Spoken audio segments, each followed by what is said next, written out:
Game one of the CBI presented by Zebra Pen goes to the home team. The Creighton Blue Jays win it 84-76. Rich Cellini alongside our shooting guard, Craig Elo. Very, very entertaining ball game. Blue Jays stretched out a nice lead, but the Ducks just chipped away one piece at a time. It was a very entertaining ball game. You're exactly right. We got great performances from both teams. One team building up a big lead, but the other team not giving up and making a game of it, even down to the last second. Shooting percentages a little bit off the charts, especially for the home team. Creighton, I mean, they're taking shots that just are amazing. I mean, the percentages go down the further you get away from the basket, and they still made a whopping 54.9% for the game, coming off of a 59% in the first half. So if you're a coach, like when that Josh Jones took that shot in the corner, you're pulling your hair out saying, no, we don't need that shot. But when your team is on fire like they are right now, you got to let them go. Let's take a look at some highlights from tonight's action. First, Doug McDermott, the high point man, with 21.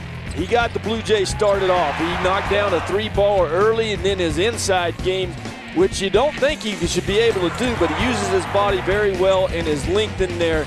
But the range is what's most impressive about him, because he can go inside and then go right back outside, and he just is a good player where he knows where to be on the floor.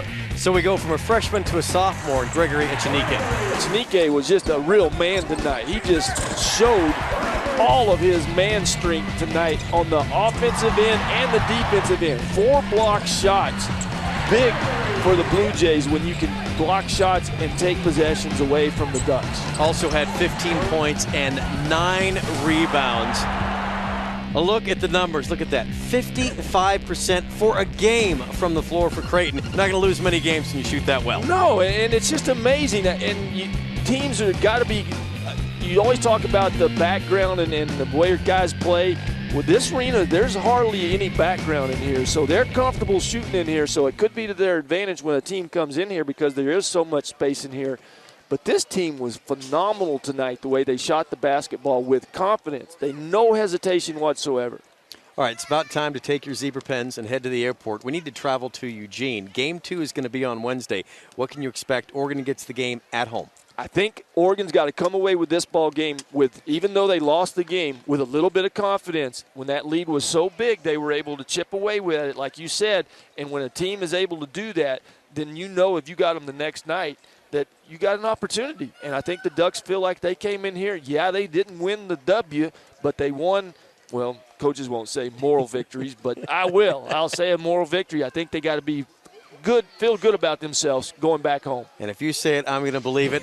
We'll talk to you from Matthew Knight Arena on Wednesday. But game 1 of the CBI goes to the Creighton Blue Jays. They win it over the Ducks, 84-76.